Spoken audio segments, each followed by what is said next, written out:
Everyone knows the bottle, but do you know the story behind it? Welcome to Behind the Bottle by Maestri, where the real stories of the tequila world are finally poured out. From bold beginnings to industry secrets, it's time for a deeper sip into the lives behind the spirits. Pour a glass, take a seat.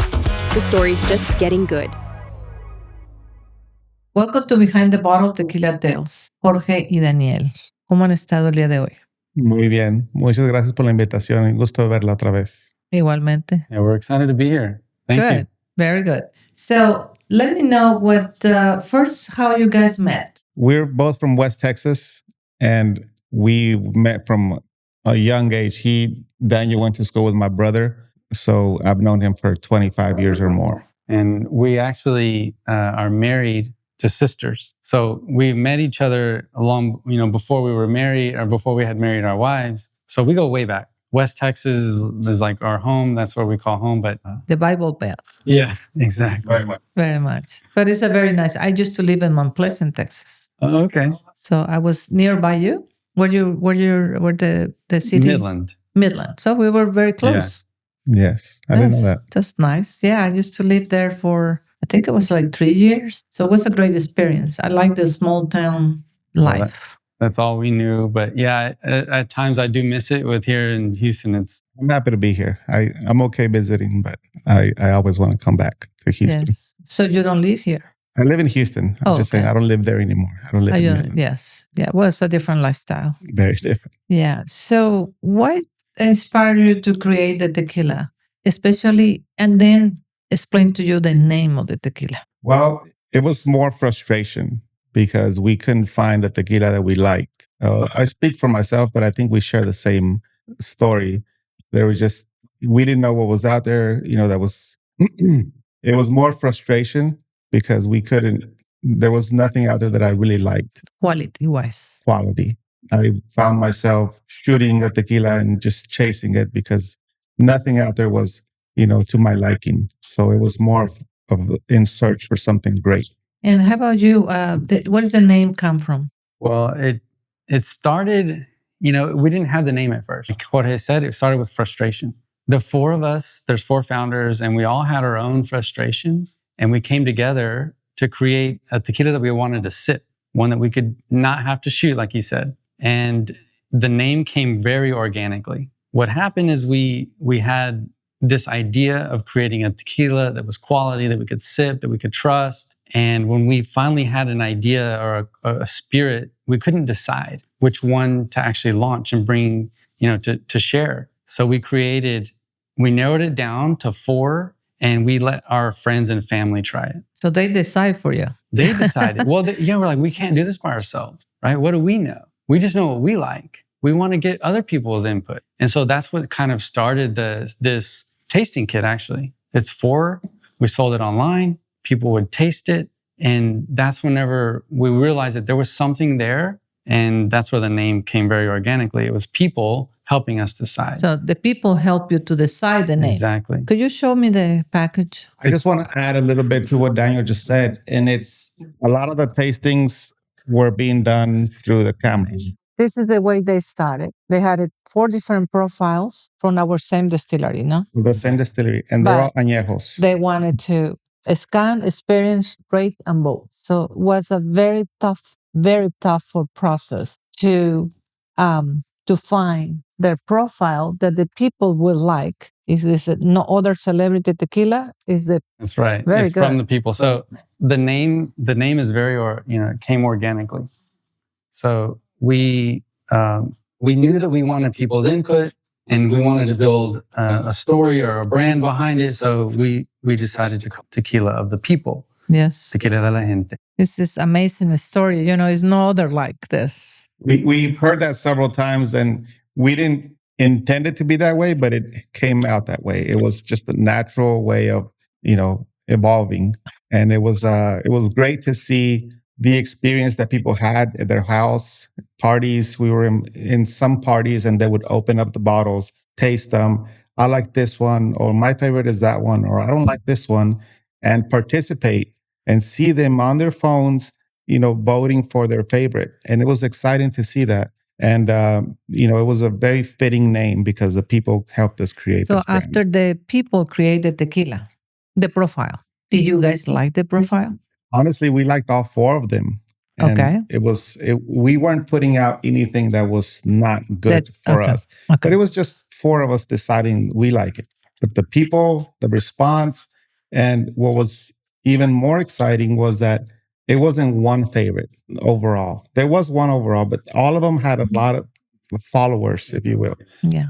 They were all great tequilas. And did you still selling those kits? Did you still online, for people just to have fun and buy the kit and say, here, let's vote and at home and say what is the best for us? Yeah, that really surprised me that that people still wanted to participate, still wanted that experience, and that's really exciting to hear that people want to still have that experience at home, even though the voting and they already the election's over, so to speak. Yeah. But the experience still lives, and it's cool that people still want to have that experience at home with their friends and their family. Yeah, I will do that. Yeah. It would be fun to get together and have that experience. In Casa Maestri, we have something similar, but it's not the same. But anyway, so tell us, so how you differentiate yourselves? I know differentiate, the people pick the profile and it's something that you guys like. But when you go and sell, how do you differentiate from another 1,000 tequilas? Well, I'll let Daniel talk about this, but I want to say, we're not a celebrity tequila. So that's one differentiation. You've never seen us before. There's a lot of other celebrities out there that are out there pushing their tequila. And one way that we're different is that we're not a celebrity. Yes. Yeah, and I think we started. You're real people. Yeah, we're real people. We started we almost turned a traditional launch upside down. We started from the bottom up. It wasn't a few people or one person choosing within a room which expression to launch and then present it. It was the opposite. It was we started with people from the bottom to help us choose, and then we present it. So now that you present it, now that you have it, you tell the story. When you go and sell, you tell the story, correct? About it. And how is the reception? It's almost always the same. Everybody says, wow, that's a cool story. Never heard something like that before.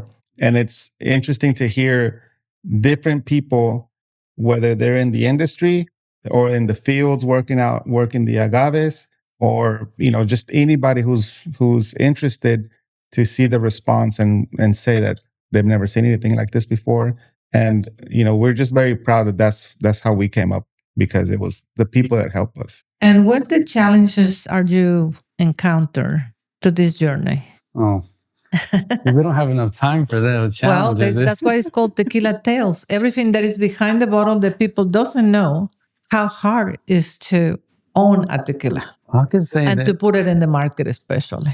Yeah, I think for one, we're like it's like we said before, we're not celebrities. We're not even from the industry. We're just four guys who had we liked tequila, but we had challenges, and so with those challenges, just to find our best tequila or to create it, but then we had to find partners, and we had to figure out every step of the way on our own. And that's when we realized that we needed help. We needed people's help, and then we got with each stage we brought in somebody else who could help us get to the next stage. You guys will help us get to the distillery, but then we had to get to market.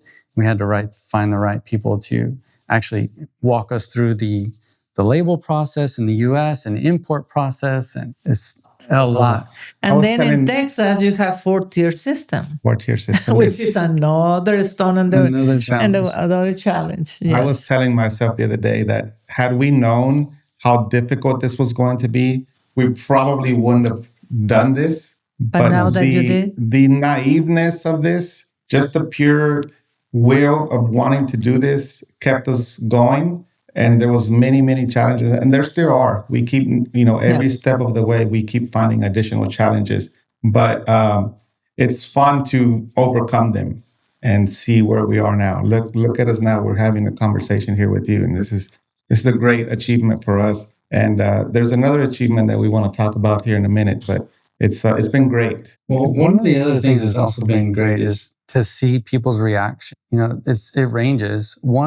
Some reactions are they taste it and they're surprised they didn't know that tequila could be this good, and that we're introducing it to some people who may not have or who've had bad experiences with tequila, and we're turning that upside down and we're introducing them to quality tequila that which is very important to have a consistency too. So the profile always is there. Absolutely. For the people that choose that. And I think, I hope and pray we always achieve that. Well, and that's something that Casa Maestri has been able to do for us. The consistencies is there. I've tasted this bottle and I've tasted another one that I bought somewhere else. And year after year, it's been the same over and over. So you're right. But a lot of it has to do with, Casa Maestri and the people working there helping us with our profiles. We are a team. We are a team. And I came up with this idea because even I have myself another 50,000 things to say about it since when I start, I came here with 2 little kids and pregnant and having nothing, just a dream. So it's been, a lot of tequila tales to talk about it. But I knew that our customers like yours will have some very interesting stories to tell the people behind the bottle and to appreciate the brand and help support the brand. And like you say, there are 4 people that they didn't know anything, just had a dream. And I call the Casa Maestri the magic because we make the dreams come true, but there's a lot of comes after that has to be done that comes with the territory. Well, we had to thank you guys because we had a vision.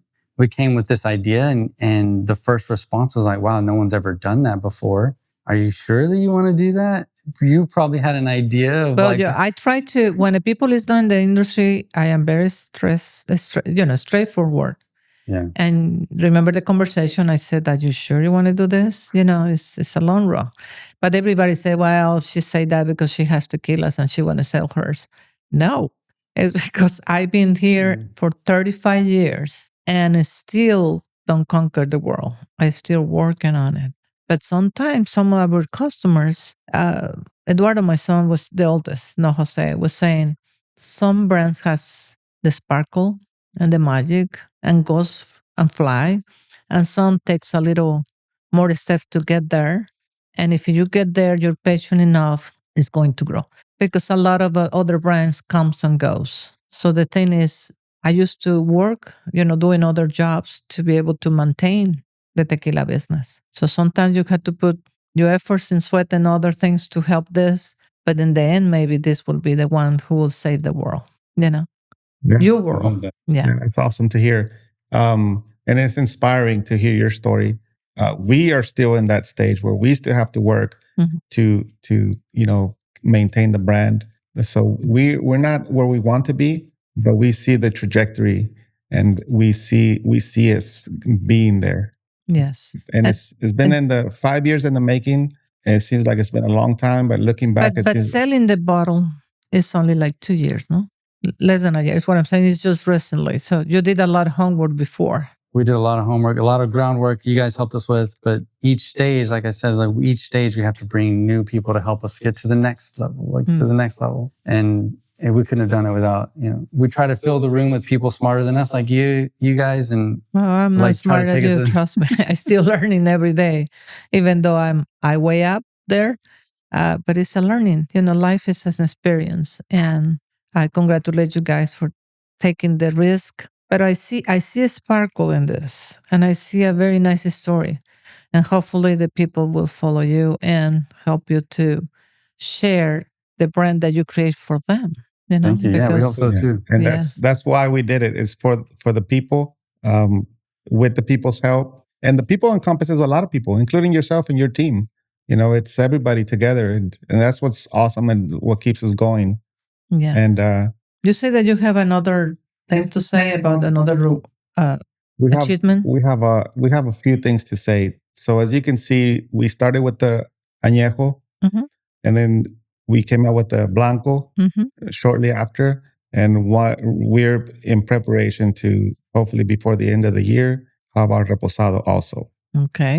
So that's pretty exciting. And then I'm gonna let Daniel tell the story of the other announcement. So when we submitted, we were, I think back to where we first started, and what we were self-funded at this point. We're bootstrapping our growth and our launch. And we had our tasting kit, and we had to submit it to, we didn't have to. We were trying to figure out, how do we get our name out there? How do we get people to know us? How do we get people to respect what we're doing? And we decided to launch to go to one competition. And we were at the time trying to figure out, well, which competition do we go to? And we're like, well, if we're going to have one shot to go to tequila or to go to an awards, let's pick the best one. Let's pick the biggest one, and let's put our money together.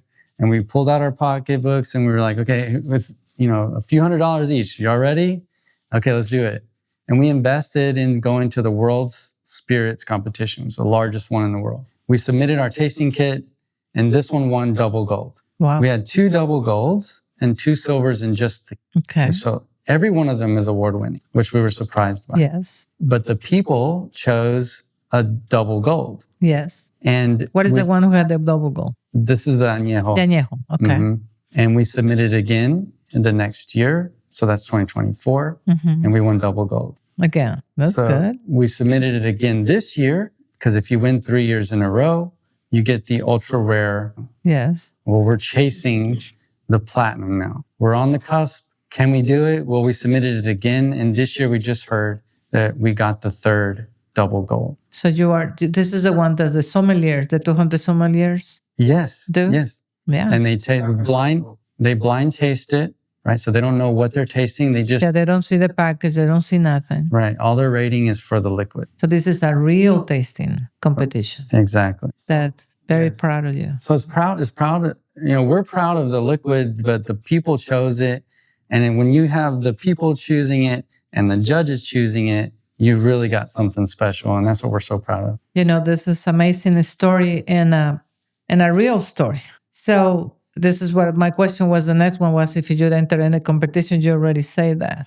So so did we lately in the market that is a little bit, went from COVID to high and then low, and now it's kind of steady. But how is for you, for your brand? How you see? I know you go step by step, store by store, little by little, no? But how you feel the people grabbing it and taking home? Like the process. Right now, we're not in all of Texas. We're in West Texas only. It's fine. Let's start that the way. intention is going to be all of Texas. That's our next step. In West Texas, there's a lot of pictures that we get from people with an empty shelf or only one bottle left. Okay. And one surprising fact that it's surprising to me. There's a small town in West Texas, Pecos, Texas, and it's the biggest mover of our product. Surprisingly, it's not a college there. No. I'm not sure what the population is, but it's a small town, and that's like the biggest mover right now. Obviously, we're in Amarillo and Abilene, San Angelo, Lubbock, Midland, Odessa. Pecos was unexpected for it to be the biggest mover, but those are some of the challenges that we have. Some people want to go buy it. They know they sell it there, but they don't have it. Okay, so we had to visit the distributor. The distributor. Who's your distributor? The supply chain. We have to figure that part out. So it's a lot of challenges, but that's one of them that, like you said, I would go to Pecos and I said to the owner of the store and say, hey, could you invite all the people to buy the La Gente and have like an interview with them and say, hey, what is the one that attracts you? Because maybe that is the key.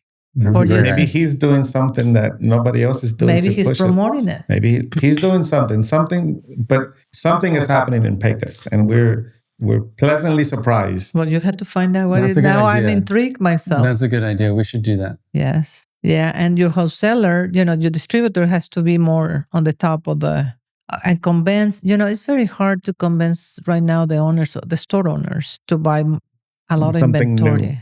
No, like you said, they buy one case and they put it on, it's gone, and then they reorder, but then it's a gap in the space that is nothing there. So it's very hard for them to say, hey, buy two and look at instead of one, because the cash is a little harder now, Mhm. But maybe the distributor can deliver it faster. Yes, and those are all good problems to have, but we are addressing them as we You can. know that you are in the area that usually we never get there. The other tequilas not get there. So I don't think you have as much as tequilas there, and that is in your benefit. That is not too many to choose from. Maybe. It's not that because I used to live there, and I used to have go to the store. It was very limited space because nobody wants to go and deliver only one day there for one pallet instead of one truck. So for the wholesalers, it's very hard. Who's your wholesaler?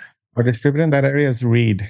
Okay, so he's there. Oh yeah, He don't have to go from Dallas to there or to anywhere. Right, they're in Yeah. Amarillo, which is north. Okay, And yeah. they've been really supportive. They've been helping us. I mean, they also had to buy into the vision, because we were doing something so different. Yes. And so we owe a lot to them too. We just, like along the way, like I said, every step we find a new partner to take us to the next step. Yeah. And what experience your family are being encountered now that you're in the tequila business? Well, maybe I'll share a story and you may kick me later, but from the outside, his wife also likes tequila. And for him, I saw, for them two to have something in common. And we're taking trips to Mexico to go visit you guys, to go visit crews in the field and spend time with them. Well, now he gets to take his spouse. And I think that's so cool, is that they have this common thing to share. So there are times where we're, having late night meetings. We're meeting every week at 6 a.m. before everybody gets up to try, because we still have our families, that we spend time with. So we're working around the families, and our families see that. But to see them actually have a positive, I think it's good for kids to see their parents working really hard, but for them to have something to actually go and do, and it's like a trip, they're making an event out of it, that's special. Well, hopefully you guys can go for the next tequila festival. Last year we did the November 2nd. This is November 1st. That's when you guys set up in the plaza, right? Yes. Yes, I remember you telling us about that. Yeah, it was extraordinary. It was more than expected. This marketing team did an amazing job. Right. Was a lot of audience, a lot of people there, and I think it's an opportunity for people who comes around the world to meet you. How did the town take it? Because you told me it was the first time that something was done like that, right? Very well. Everybody was happy. Everybody was even were horses that they were painted as skeletons, and the horse rider and a little kid was so cute. He was in the side, because they walk from the gasolinera all the way to the town, the parade, all the Katrinas and all the stuff that was there. We did a real festival, the Day of the Dead festival. So Awesome. there were a little kid that the mom was walking with on the sidewalk. And so one of my employees said, why put it there? Put it in the street, And he was representing, with his guitar and paint and the suit, the Coco guy, whatever name is. He was doing it and singing. So everybody was like, wow, and attracted the kid. And we had That's awesome. our in the stage when you arrive, we had people singing, but nobody knew that all the people that was there worked for me, or worked for us, for Casa Maestri. Oh, really? So yeah, was Leandro singing, was Marta, this marketing team singer, my cousin Doris. So, and we had a great mariachi from the area, and everybody was like, where these people came from, and they sing so beautiful. That's So awesome. and That's- yes, was very special, and it was professional too, because they know what they do, and it's not like they do those on the weekends. Even here we have one, them. They all are in the industry too. They in the weekends they have their band and they sing professionally. Yeah. So they do more than working for us. It's good to see like people's passion projects. This is our People. passion project.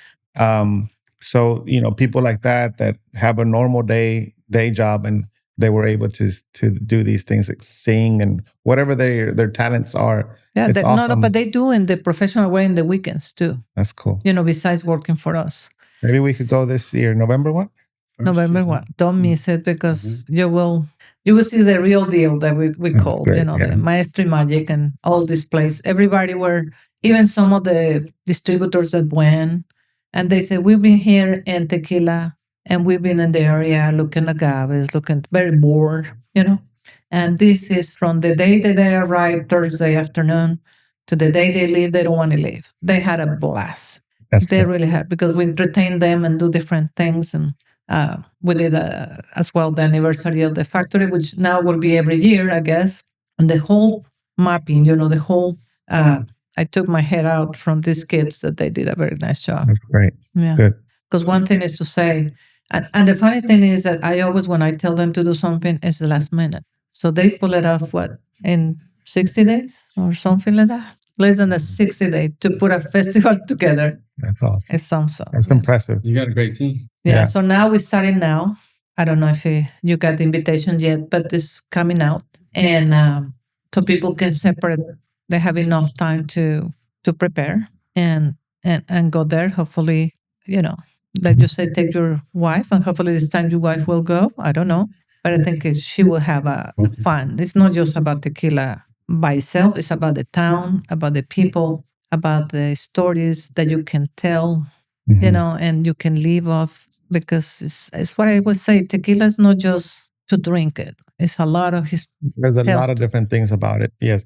So the last time we were there, we went to the fields. We were able to have breakfast out there. They set up a table for us, un comal ahí con la leña. Rico.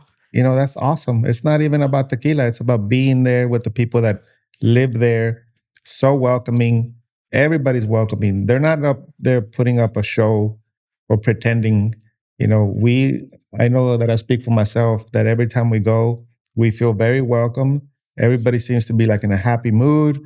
It just goes to show, the people that work at your distillery, but even everybody in the town, it just seems like it's a really happy town. Yes, it is. It is. And they like it. So before we leave, how you see the future? Could you tell our audience how you see the future for Tequila de la Gente? I think what we're excited about the future is the future expressions and getting people involved and creating experiences bigger than what we had before. Maybe it's partnering with a band or bands and creating like bigger experiences. That would be awesome. Or that would be Tequila de la Gente as well.